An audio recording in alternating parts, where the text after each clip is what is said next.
कहते हैं कि हर चेहरे के पीछे एक चेहरा छुपा होता है और वो चेहरा छुपाने के लिए आज दुनिया भर के सेलेब्स लाखों करोड़ों खर्च कर देते हैं। वरना आप ही सोचिए, 58 के शाहरुख आज भी आपसे जवान कैसे दिखते हैं और अफ्रीकन परिवार में पैदा होने वाले माइकल जैक्सन उम्र के साथ सफेद कैसे हो गए। अब यहाँ तक तो सब ठीक था, लेकिन क्या सच में के ड्रामा के एक्टर्स सिर्फ साउथ कोरिया के ब्यूटी स्टैंडर्ड्स को मैच करने के लिए प्लास्टिक सर्जरी करवाकर अपनी जान से खिलवाड़ करते हैं? हेलो भाई लोग, मैं हूँ फैक्ट भाई और बॉलीवुड, हॉलीवुड और के ड्रामा के बीच आज होने वाली है एक जंग, जानने के लिए कि आखिर कौन सबसे ज्यादा प्लास्टिक सर्जरी का इस्तेमाल करता है। इसका जवाब तो आपको मिलेगा ही, लेकिन साथ ही मिलेगा प्लास्टिक सर्जरी का वो इतिहास जो आपके होश उड़ा देगा। अब वो क्या है, उससे पहले आइए कोरिया के क्वांगी के बारे में जानते हैं। होनी को अनहोनी कर दे और अनहोनी को होनी। कॉस्मेटिक्स देगा आपको जीरो से हीरो बनने की गारंटी, वरना कोरिया के क्वांगी कभी फेमस नहीं हो पाते और ना उन्हें भर भर के अवार्ड्स मिल पाते। और इसके लिए पूरे के पूरे चेहरे को ही बदलना पड़ा, सिर्फ एक चीज को छोड़ के, यानी कान नेचुरल लगे, इसलिए उन्होंने पूरे चेहरे को ही अननेचुरल कर दिया। और जैसे कॉस्मेटिक सर्जरी की दुकान के ड्रामा वालों ने खोली, वैसे ही हॉलीवुड वालों ने भी किया। उसी की वजह से आज किम कार्दाशियन अपनी गर्दन नहीं हिला पाती। जी हाँ, जब एक सॉन्ग की प्रैक्टिस के लिए उन्हें अपनी गर्दन हिलाकर गाने को कहा, तब किम ने बताया कि बोटॉक्स सर्जरी के कारण उनसे वो अब ना हो पाएगा। तो क्या ऐसा ही हाल बॉलीवुड में भी है? भाई लोग, आप इन्हें तो जानते ही होंगे, अगर ना तो इसमें आपका कोई दोष नहीं। मोनी रॉय अपना चेहरा 6 बार बदल चुकी हैं, लेकिन बदनसीबी से उनका करियर, इनफैक्ट इन्हें तो अपने कमाल आर खान ने भी रोस्ट कर डाला था। इसे देख फैक्ट भाई को तो यही लगता है कि केआर के शायद ये भी कहना चाहते होंगे कि अब लोगों को मोनी रॉय का आधार कार्ड का फोटो भी देखना है, क्या पता उसमें उनका 7वां चेहरा छुपा हो। लेकिन आज बॉलीवुड के अंदर कॉस्मेटिक सर्जरी का असर थोड़ा गहरा और घिनौना नजर आता है। इसे समझने के लिए आपको जानना होगा कि आखिर बॉलीवुड में कॉस्मेटिक सर्जरी कब से इस्तेमाल होती आ रही है और क्यों स्टार्स इतनी दर्दनाक सर्जरी से गुजरते हैं। आप ही सोचो, कैसे रेखा, हेमा मालिनी, माधुरी दीक्षित और शिल्पा शेट्टी जैसी एक्ट्रेसेस आज भी जवान और तंदुरुस्त लग सकती हैं। कैसे 69 की होने के बावजूद रेखा के चेहरे पे नो झुर्रियां और शिल्पा का तो जैसे नाक ही बदल गया। वैसे में दो रास्ते, खिलौना और हरे रामा हरे कृष्णा जैसी हिट फिल्मों में काम करने वाली मुमताज ने अपने खुद पे कॉस्मेटिक सर्जरी का भांडा फोड़ डाला। एक्ट्रेस ने बताया कि उन्होंने अपने करियर में कई बार फिलर्स की मदद ली है, यानी उन्होंने कभी होंठ, कभी आंखें, तो कभी माथे की मरम्मत करवा ली। लेकिन जब बात बोटॉक्स की आई, तब मुमताज ने कहा कि वो बोटॉक्स से डरती हैं। अब चलो, इन्होंने नहीं, लेकिन कई बॉलीवुड एक्ट्रेसेस ने बोटॉक्स ट्रीटमेंट का सहारा जरूर लिया है। इसका उदाहरण है श्रीदेवी और परिवार। इस फंक्शन में साफ दिखाई दे रहा है कि श्रीदेवी ने अपने लिप्स की सर्जरी करवाई है और ये एक बार नहीं हुआ। कहा जाता है कि श्रीदेवी ने अपनी जिंदगी में कुल 29 बार बोटॉक्स सर्जरी करवाई है। इनफैक्ट कहा तो ये भी जाता है कि श्रीदेवी की मौत असल में यही सब सर्जरीज की वजह से हुई थी, लेकिन इसकी सच्चाई का पता अब तक नहीं चला है। पर अगर कोई प्लास्टिक सर्जरी करवाता है तो उसे कई हेल्थ डिजीजेस का सामना करना पड़ सकता है और शायद ये सीख जानवी कपूर को लेनी चाहिए, क्योंकि इन्होंने भी अपने करियर की ऊंचाई को देखने के लिए कॉस्मेटिक सर्जरीज का सहारा लिया है। मगर आज न सिर्फ बॉलीवुड पर बोटॉक्स का इतिहास हॉलीवुड से भी जुड़ा हुआ है। मर्लिन मोनरो, जिस एक्ट्रेस पर इतनी सारी मूवीज बनी है, उन्हें भी 1950s में नोज और लिप सर्जरी करवानी पड़ी थी। लोग इनके इतने बड़े फैन हैं कि इनके चेस्ट एक्सरे भी $45,000 में बेचे गए और इनसे शुरू हुआ बोटॉक्स का चलन। हॉलीवुड की कई अभिनेत्रियों ने अपनाया, जिस फ्रेंड्स टीवी शो की तीनों एक्ट्रेस शामिल हैं। हालांकि अब बोटॉक्स या कोई भी प्लास्टिक सर्जरी करवाना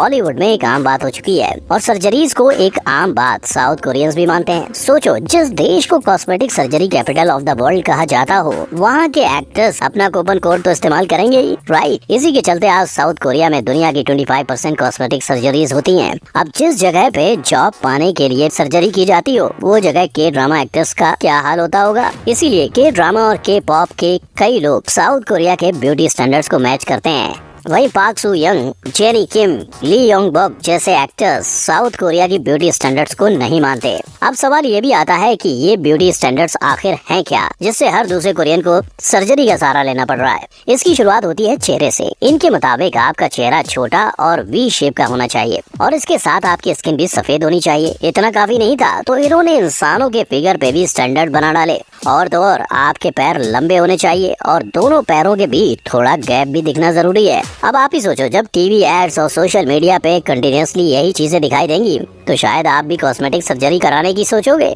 लेकिन भाई लोग, इनसे इंस्पायर होकर अपने अंदर बोटॉक्स का इंजेक्शन डालने से पहले ये जान लो कि वो है क्या। असल में बोटॉक्स एक जहर है, गलती से खाने में मिलाया जाए तो आपकी जान भी जा सकती है। हालांकि अगर बोटॉक्स का इस्तेमाल कम और टारगेटेड जगहों पर किया जाए तो आपकी जान शायद बच सकती है, लेकिन फिर भी 1989 से लेकर 2003 तक बोटॉक्स की वजह से 28 लोगों को अपनी जान गंवानी पड़ी थी।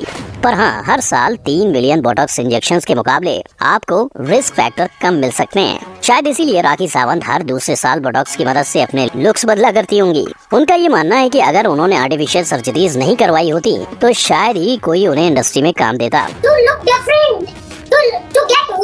इनफैक्ट राखी सावंत ऐसी अभिनेत्री हैं जिसने कॉफी विद करण पे जाकर कह दिया था कि उन्होंने प्लास्टिक सर्जरीज का सहारा लिया है। इन्हें छोड़ बोटॉक्स का इंजेक्शन लेने वाली और कई बॉलीवुड एक्ट्रेसेस हैं, पर कोई उसका खुलासा नहीं करना चाहता। इसीलिए कई ऑडियंस शॉक थी जब मंदिरा बेदी ने एक बोटॉक्स प्रोडक्ट को लॉन्च किया था। लेकिन कहते ना कि रोशनी के साथ अंधेरा भी आपका पीछा करेगा, वैसे ही जब भी कोई बोटॉक्स करने की सोचता है तब दुनिया के किसी चूहे को मारना पड़ता है। पर फिर भी इन बातों को इग्नोर करके बॉलीवुड की कई दीवार्स बोटॉक्स का सहारा अपना रही हैं, और यही सब जानकर अब लोग ऐश्वर्या की बेटी को भी बोटॉक्स का शिकार मानते हैं। ये तब हुआ जब बच्चन परिवार अंबानी इसकी प्री वेडिंग पर साथ पहुंचा। हमेशा कैमरे से बचती हुई आराध्या कई दिनों बाद लोगों के सामने खुल के निकली थी, और जैसे ही उनके ग्लो अप के फोटोज इंटरनेट पर वायरल हुए तब उनको देख लोगों ने 12 साल की आराध्या पर प्लास्टिक सर्जरी का इल्जाम लगा डाला। शायद ऐसा इसलिए क्योंकि पहले सुहाना खान और न्यासा देवगन ने भी किया था, पर सारा इल्जाम एक्ट्रेसेस को ही क्यों? बोटॉक्स तो लड़के भी करवाते हैं, और 2000 साल से देखा जाए तो ट्रीटमेंट करवाते मर्दों की तादाद में 400% का बढ़ावा देखने को मिला है। भाई लोग, हॉलीवुड इंडस्ट्री में the curious case of Benjamin button नाम की एक मूवी है। इस मूवी के अंदर कैरेक्टर रिवर्स एज का शिकार होता है, यानी बच्चा बूढ़ा पैदा होता है लेकिन आगे चल के वो जवान होते जाता है, और इसी प्रकार हॉलीवुड का हर बुढ़ा एक्टर बढ़ती जवानी के साथ जवान बनने की चाह रखता है। इसमें सबसे आगे माइकल जैक्सन नजर आते हैं, जो पैदा तो अफ्रीकन अमेरिकन हुए थे लेकिन उम्र के साथ दूध जैसे सफेद हो गए, मानो रोज निरमा से नहाते हो। लेकिन हर बार सर्जरी सिर्फ अच्छे दिखने के लिए नहीं की जाती।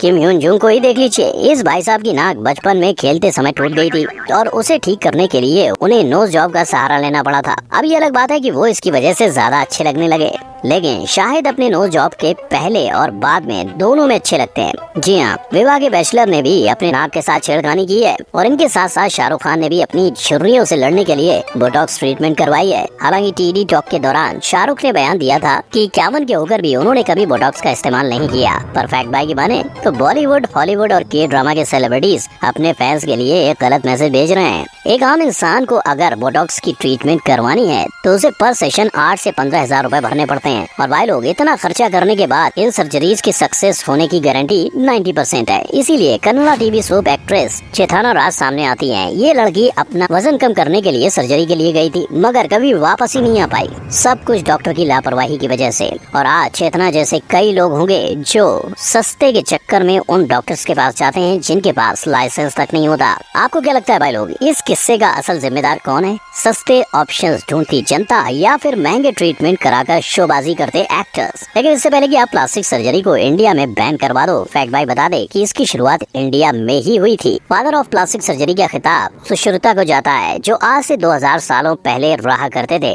सुश्रुता ने 1100 दवाइयों को इजाद किया, कई मेडिसिनल प्लांट्स की खोज की, और सर्जरी कैसे होती है इसका ज्ञान भी लोगों को बांटा। काश बॉलीवुड, हॉलीवुड और के ड्रामा वाले प्लास्टिक सर्जरी को सिर्फ जरूरत के हिसाब से इस्तेमाल करते, क्योंकि फैक्ट भाई तो यही कहेगा कि आज हर इंडस्ट्री सर्जरीज को हद से ज्यादा इस्तेमाल कर रही है। ऐसे में अगर आप जानना चाहते हैं कि कैसे आज बॉलीवुड के कई बूढ़े जवान हो रहे हैं तो इस आई बटन पर क्लिक करो। वीडियो अच्छा लगा हो तो लाइक, कमेंट, शेयर और सब्सक्राइब जरूर करना। मिलते हैं अगले वीडियो में। जय हिंद।